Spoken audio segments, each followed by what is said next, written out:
Okay everyone. अच्छा, जो अभी हम लोगों ने टॉपिक कवर करना है ना, वो है कीज़ का टॉपिक। कीज़ क्या होती हैं? मैं आप लोगों को ऑलरेडी एक दफ़ा पहले बता चुकी हूँ कि एट्रीब्यूट्स जो हमारे होते हैं, मसलन अगर स्टूडेंट है तो उसका CNIC, उसका जिम रजिस्ट्रेशन नंबर, उसका नेम, उसका एड्रेस, ये सारे उसके जो उनसे होते हैं, ये एट्रीब्यूट्स होते हैं। और एट्रीब्यूट्स का जो दूसरा नाम होता है वो होता है हमारे पास कीज़। ठीक है, की या कीज़।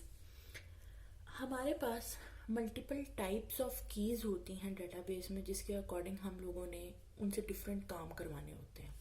अच्छा, कौन कौन सी कीज़ होती हैं? मैं ना मल्टीपल कीज़ की तरफ नहीं अभी ज़्यादा जाऊंगी, मैं दो मेन कीज़ की तरफ अभी जाऊंगी।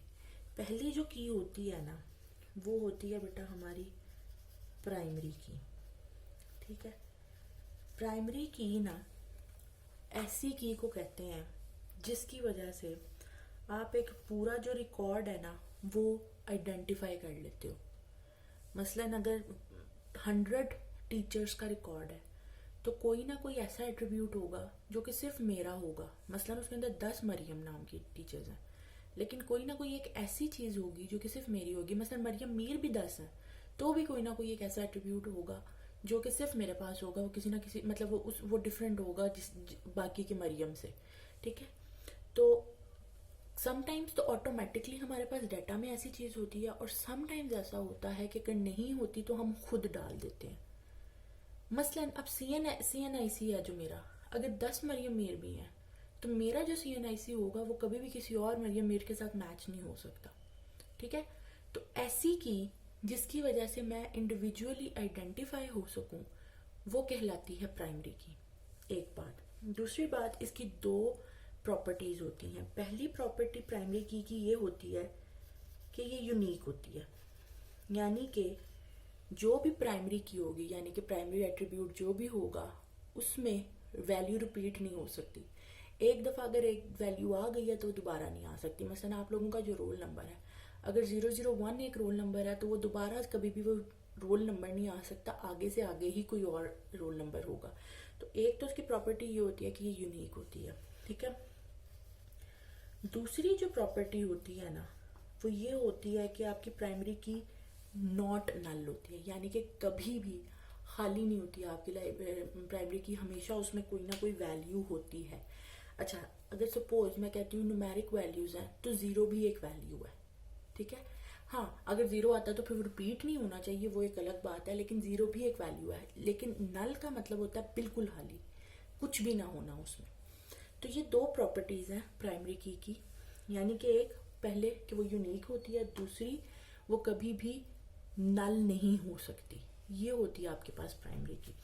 मैं एग्जांपल लूँ स्टूडेंट की, चले मैं एग्जांपल ले लेती हूँ। मैं कहती हूँ स्टूडेंट का ID है, नेम है, CNIC है। ठीक है, अब क्या है, मेरे पास तीन इस टाइम पे एट्रीब्यूट्स आ गए हैं। ये भी यूनिक है, ये भी यूनिक है, ये अलबत्ता हो सकता है सेम। ठीक है, नेम हो सकते हैं सेम। तो अब ID और CNIC में दोनों में ID भी यूनिक है। ID से मतलब आपका रोल नंबर है, वो भी आपका किसी और के पास रिपीट नहीं होके आ रहा। CNIC भी आपका किसी के पास रिपीट नहीं होके आ रहा।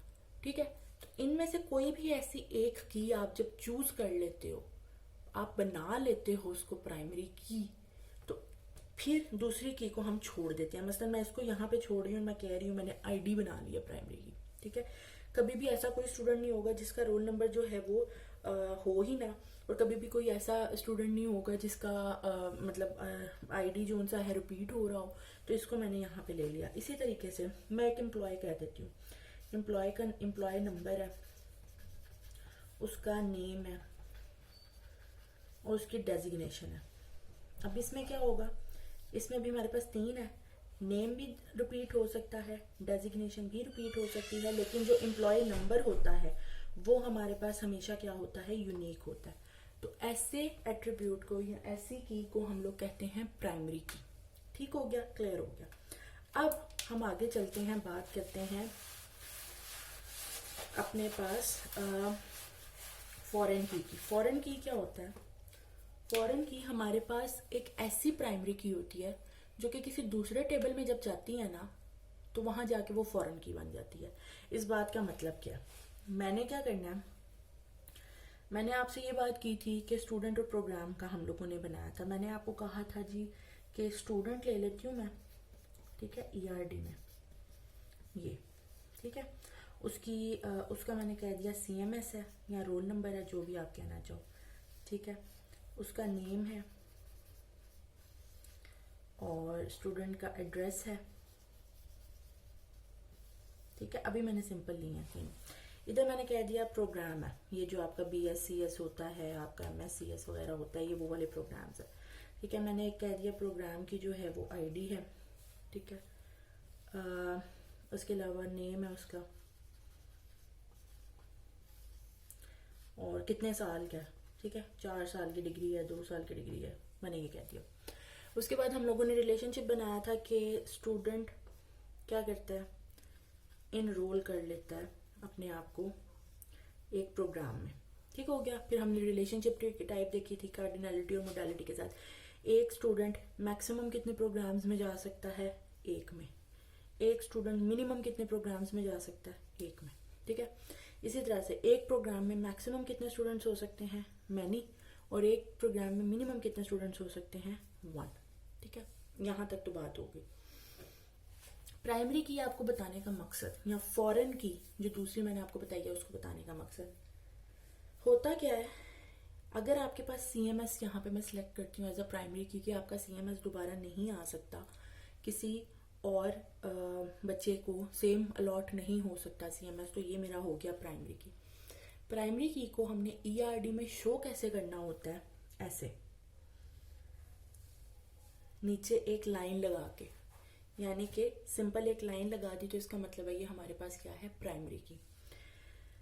प्रोग्राम की, और ये हर टेबल की होती है, ये हर एंटिटी की एक प्राइमरी की होती है। स्टूडेंट की CMS होगी, प्रोग्राम की क्या हो जाएगी, प्रोग्राम ID। बस नीचे मैंने एक सिंपल सा लाइन लगा दी है। अच्छा, अब आती है बात फॉरेन की। फॉरेन की मैं जो ये वर्ड बोल रही हूँ ना, FOREIGN, फॉरेन की। फॉरेन का मतलब जैसे हम कहते हैं नहीं, बाहर से कोई आया तो फॉरेनर आया है, हम कहते हैं इस तरह से। तो फॉरेन की क्या होती है, अगर मैं इस टेबल की प्राइमरी की इधर भेज दूं ना, तो ये वाली जो प्राइमरी की है इधर, यहाँ पे ये प्राइमरी की होगी, यहाँ आएगी जब तो हम इसको कहेंगे फॉरेन की, ठीक है। एक बात। दूसरी बात ये, हम ऐसा करेंगे क्योंकि हम एक की प्राइमरी की दूसरे में भेजें, जब भी हमने 1 to many का रिलेशनशिप बनाना होता है, 1 to many का रिलेशनशिप, ठीक है, तो हमेशा उसका तरीका ही ये है कि आप 1 वाले की, ये 1 है ना, ये 1 है, 1 वाले की जो प्राइमरी की है ना, आप मैनी वाले के अंदर एज अ फॉरेन की भेजते हो। ये रूल है 1 to many को बनाने का। रूल ही ये है कि आप 1 वाले की प्राइमरी की मैनी वाले की तरफ फॉरेन की भेजते हो। कैसे भेजते हो, क्या था, PID, ये मैंने लिख दिया PID। अच्छा, अब इसको रिप्रेजेंट कैसे करना है कि ये फॉरेन की है, नीचे लाइन ही लगानी है लेकिन डॉटेड लाइन, ठीक है। ये रूल है प्राइमरी की को फॉरेन की में शो कैसे करना है, उस चीज का रूल है। और जब भी 1 to many को आपने रिप्रेजेंट करना है तो वो आपने हमेशा प्राइमरी और फॉरेन की से ही रिप्रेजेंट करना है, ठीक हो गई इतनी बात। अच्छा, फॉरेन की ना, प्राइमरी की अपने जब तक अपने टेबल में है ना, उसके लिए ये भी जरूरी है कि वो यूनिक हो, और ये भी जरूरी है कि वो नल नहीं हो सकती, ठीक है। लेकिन जैसे ही यानी कि यहाँ के भी प्राइमरी की थी ना, ये यूनिक होगी और ये नल भी नहीं हो सकती। लेकिन जैसे ही ये वाली प्राइमरी की इधर जाके फॉरेन की बनती है ना, तो ये रिपीट भी हो सकती है यहाँ पे, यहाँ नहीं, यहाँ पे तब भी ये सिंगल ही रहेगी, एक ही दफा यूनिक ही रहेगी और खाली भी नहीं हो सकती। लेकिन यहाँ इसके रिकॉर्ड्स में जाके ना, ये हो सकता है रिपीट भी हो रही हो और हो सकता है ये खाली भी हो, ठीक है। फॉर एग्जाम्पल, अगर मैं प्रोग्राम ID कह देती हूँ ना कि भाई ये अगर मैं ये बनाती हूँ प्रोग्राम ID का टेबल, ठीक है, प्रोग्राम का टेबल मैं बनाती हूँ, तो प्रोग्राम ID और उसका नेम, ठीक है, ये मैंने बना दिया। तो मैं ये कहती हूँ प्रोग्राम ID 1 है BSSC, 2 है BSCS और 3 है MSCS। यहाँ पे मैं रेपिटेशन नहीं ला सकती, मैं BSCS को 1 नहीं कह सकती, मैं MSCS को 2 नहीं कह सकती, मतलब मैं रिपीट नहीं कर सकती हूँ, ना ही मैं खाली छोड़ सकती हूँ। लेकिन जैसे ही मैं स्टूडेंट में जाती हूँ, ठीक है, तो मैं सिर्फ स्टूडेंट का जो है ना नेम लिख रही हूँ इधर, ठीक है, और उसके बाद मैं उसका प्रोग्राम का आईडी लिख रही हूँ, ठीक है। मैं कह देती हूँ भाई मेरे पास ना 3 स्टूडेंट है, एक मेरे पास है अली, एक मेरे पास है अलीना, और एक पास है मेरे आमना, ठीक है। ये मेरे पास 3 स्टूडेंट है। अली जो है जी वो है BScs का स्टूडेंट, अलीना जो है वो भी है BScs के स्टूडेंट, ठीक है, और जो आमना है ना वो मेरे पास MScs के स्टूडेंट है। तो अब इस कंडीशन में क्या हो रहा है, हमें ये पता चल रहा है कि जो अली और आमना दोनों ही BScs के हैं, लेकिन अगर आप यहाँ पे देखो तो हमारी जो फॉरेन की है वो रिपीट हो रही है, लेकिन ये मसला नहीं है क्योंकि यहाँ रिपीट नहीं हो रही, ठीक है। तो प्राइमरी की तो यूनिक और नॉन नल होनी चाहिए, लेकिन प्राइमरी की जब दूसरे टेबल में जाके फॉरेन की बनती है ना, तो तब जरूरी नहीं होता कि वो नल ना हो या वो रिपीट ना हो, ठीक है। सबसे एक मेन इंपॉर्टेंट जो पॉइंट था ना वो ये था। अच्छा, जब तक मैंने आप लोगों से पहले एक बात की थी कि नॉर्मलाइज्ड ERD और डी नॉर्मलाइज्ड ERD, जब जो हमने पहले अभी तक काम किया है ना वो हमने किया था नॉर्मलाइज्ड ERD का काम, ठीक है, सॉरी डी नॉर्मलाइज्ड का काम। डी नॉर्मलाइज्ड ERD का मतलब ही ये है, वो वाली ERD जिसमें प्राइमरी की और फॉरेन की जो है ना हमने एक्सचेंज ना की हो। अच्छा, डी नॉर्मलाइज्ड ERD में भी आपने प्राइमरी की लाजमी बनानी होती है, लेकिन उसमें फॉरेन की नहीं लेके जानी, ठीक है। मतलब आपने उसमें फॉरेन की वाला काम नहीं करना, लेकिन प्राइमरी की आपने मस्ट इंडिकेट करनी होती है नीचे लाइन लगा के, जैसे भी हमने प्राइमरी की थी। लेकिन जब नॉर्मलाइज्ड ERD की बात करते हैं, नॉर्मलाइज्ड ERD का मतलब ही ये होता है कि प्राइमरी की को दूसरी साइड पे, मैनी वाली साइड पे आपने एज अ फॉरेन की लेके जाना है, ठीक हो गया एक पॉइंट। दूसरा पॉइंट, हमारे पास डेटाबेस में कभी भी डायरेक्टली मैनी टू मैनी का फंक्शन इंप्लीमेंट नहीं होता, कभी भी DBMS में कभी भी आप many to many directly implement नहीं कर सकते।